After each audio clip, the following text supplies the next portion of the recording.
بسم اللہ الرحمن الرحیم۔ آج ہم سورہ البقرہ کی آیت نمبر 142 سے 160 تک اردو ترجمہ پڑھیں گے۔ بعض احمق لوگ یہ کہہ بیٹھیں گے کہ مسلمان جس قبلہ بیت المقدس کی طرف پہلے سجدہ کرتے تھے، اس سے دوسرے قبلہ کی طرف مڑ جانے کا کیا باعث ہوا؟ اے رسول صلی اللہ علیہ وآلہ وسلم، تم ان کے جواب میں کہو، مشرق و مغرب سب خدا ہی کا ہے، جسے چاہتا ہے سیدھے راستے کی ہدایت کرتا ہے، اور جس طرح تمہارے قبلہ کے بارے میں ہدایت کی، اسی طرح تم کو عادل امت بنایا تاکہ اور لوگوں کے مقابلے میں تم گواہ بنو، اور رسول محمد صلی اللہ علیہ وآلہ وسلم تمہارے مقابلے میں گواہ بنے۔ اور اے رسول، جس قبلہ کی طرف تم پہلے سجدہ کرتے تھے، ہم نے اس کو صرف اس وجہ سے قبلہ قرار دیا تھا کہ جب قبلہ بدلا جائے تو ہم ان لوگوں کو جو رسول کی پیروی کرتے ہیں ان لوگوں سے الگ دیکھ لیں جو الٹے پاؤں پھرتے ہیں، اگرچہ یہ الٹ پھیر سوا ان لوگوں کے جن کی خدا نے ہدایت کی ہے سب پر شاک ضرور ہے، اور خدا ایسا نہیں ہے کہ تمہارے ایمان نماز کو جو بیت المقدس کی طرف پڑھ چکے ہو برباد کر دے، بے شک خدا لوگوں پر بڑا ہی رفیق اور مہربان ہے۔ اے رسول، قبلہ بدلنے کے واسطے بے شک تمہارا بار بار آسمان کی طرف منہ کرنا ہم دیکھ رہے ہیں، تو ہم ضرور تم کو ایسے قبلہ کی طرف پھیر دیں گے کہ تم نہال ہو جاؤ۔ اچھا، تم تو نماز ہی میں تم مسجد محترم کعبہ کی طرف منہ کر لو، اور اے مسلمانوں، تم جہاں کہیں ہو اسی کی طرف اپنا اپنا منہ کر لیا کرو، اور جن لوگوں کو کتاب توریت وغیرہ دی گئی ہے وہ بخوبی جانتے ہیں کہ یہ تبدیل قبلہ بہت بجا درست ہے اور اس کے پروردگار کی طرف سے ہے، اور جو کچھ وہ لوگ کرتے ہیں اس سے خدا بے خبر نہیں۔ اور اگر اہل کتاب کے سامنے دنیا کی ساری دلیلیں پیش کرو گے تو بھی وہ تمہارے قبلہ کو نہ مانیں گے، اور نہ تم ہی ان کے قبلہ کو ماننے والے ہو، اور خود اہل کتاب بھی ایک دوسرے کے قبلہ کو نہیں مانتے۔ اور جو علم قرآن تمہارے پاس آ چکا ہے اس کے بعد بھی اگر تم ان کی خواہش پر چلے تو البتہ تم نافرمان ہو جاؤ گے۔ جن لوگوں کو ہم نے کتاب توریت وغیرہ دی ہے وہ جس طرح اپنے بیٹوں کو پہچانتے ہیں اسی طرح پیغمبر کو بھی پہچانتے ہیں، اور ان میں کچھ لوگ ایسے بھی ہیں جو دیدہ و دانستہ حق بات کو چھپاتے ہیں۔ اے رسول، تبدیل قبلہ تمہارے رب کی طرف سے حق ہے،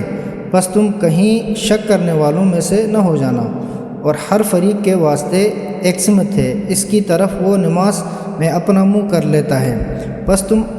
اے مسلمانوں اس جھگڑے کو چھوڑ دو اور نیکیوں میں ان سے لپک کے آگے بڑھ جاؤ، تم جہاں کہیں ہوں گے خدا تم سب کو اپنی طرف لے آئے گا، بے شک خدا ہر چیز پر قادر ہے۔ اور اے رسول صلی اللہ علیہ وآلہ وسلم، تم جہاں سے جاؤ حتیٰ کہ مکہ سے، تو بھی نماز میں تم اپنا منہ مسجد محترم کعبہ کی طرف کر لیا کرو، اور بے شک یہ نیا قبلہ تمہارے پروردگار کی طرف سے حق ہے، اور تمہارے کاموں سے خدا غافل نہیں ہے۔ اور اے رسول، تم جہاں سے جاؤ حتیٰ کہ مکہ سے بھی، تو تم نماز میں اپنا منہ مسجد الحرام کی طرف کر لیا کرو، اور اے مسلمانوں، تم بھی جہاں کہیں ہوا کرو نماز میں اپنا منہ اسی کعبہ کی طرف کر لیا کرو۔ بار بار حکم دینے کا ایک ہی فائدہ یہ ہے تاکہ لوگوں کا الزام تم پر نہ آنے پائے، مگر ان میں سے جو لوگ ناحق حد درمی کرتے ہیں تو وہ ضرور الزام دیں گے، تو تم لوگ ان سے ڈرو نہیں اور صرف مجھ سے ڈرو۔ اور دوسرا فائدہ یہ ہے تاکہ تم پر اپنی نعمت پوری کروں، اور تیسرا فائدہ یہ ہے تاکہ تم ہدایت پاؤ۔ اے مسلمانوں، یہ احسان بھی ویسا ہے جیسے ہم نے تم ہی میں کا ایک رسول بھیجا جو تم کو ہماری آیتیں پڑھ کر سنائے اور تمہارے نفوس کو پاکیزہ کرے، اور تمہیں کتاب، قرآن اور عقل کی باتیں سکھائے، اور تم کو وہ باتیں بتائیں جن کی تمہیں پہلے سے خبر نہ تھی۔ بس تم ہماری یاد رکھو تو میں بھی تمہارا ذکر خیر کیا کروں گا، اور میرا شکریہ ادا کرتے رہو اور ناشکری نہ کرو۔ اے ایماندارو، مصیبت کے وقت صبر اور نماز کے ذریعے سے خدا کی مدد مانگو، بے شک خدا صبر کرنے والوں کا ساتھی ہے۔ اور جو لوگ خدا کی راہ میں مارے گئے انہیں کبھی مردہ نہ کہنا، بلکہ وہ لوگ زندہ ہیں، مگر تم ان کی زندگی کی حقیقت کا کچھ بھی شعور نہیں رکھتے۔ اور ہم تمہیں کچھ خوف اور بھوک سے اور مالوں اور جانوں اور پھلوں کی کمی سے ضرور آزمائیں گے، اور اے رسول ایسے صبر کرنے والوں کو خوشخبری دے دو کہ جب ان پر کوئی مصیبت آ پڑی تو وہ بے ساختہ بول اٹھے، ہم تو خدا ہی کے ہیں اور ہم اسی کی طرف لوٹ کر جانے والے ہیں، کہ انہیں لوگوں پر ان کے پروردگار کی طرف سے عنایتیں ہیں اور رحمت، اور یہی لوگ ہدایت یافتہ ہیں۔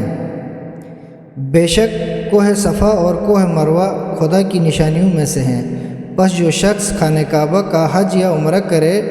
اس پر ان دنوں کے درمیان طواف آمد و رفت کرنے میں کچھ گناہ نہیں بلکہ ثواب ہے، اور جو شخص خوش نیک کام کرے تو پھر خدا بھی قدردان اور واقف کار ہے۔ بے شک جو لوگ ہماری ان روشن دلیلوں اور آیتوں کو جنہیں ہم نے نازل کیا اس کے بعد چھپاتے ہیں، جبکہ ہم کتاب توریت میں لوگوں کے سامنے صاف صاف بیان کر چکے، یہی لوگ ہیں جن پر خدا بھی لعنت کرتا ہے اور لعنت کرنے والے بھی لعنت کرتے ہیں، مگر جن لوگوں نے حق چھپانے سے توبہ کی اور اپنی خرابی کی اصلاح کر لی اور جو کتاب خدا میں ہے صاف صاف بیان کر دیا، بس ان کی توبہ میں قبول کرتا ہوں اور میں بڑا توبہ قبول کرنے والا مہربان ہوں۔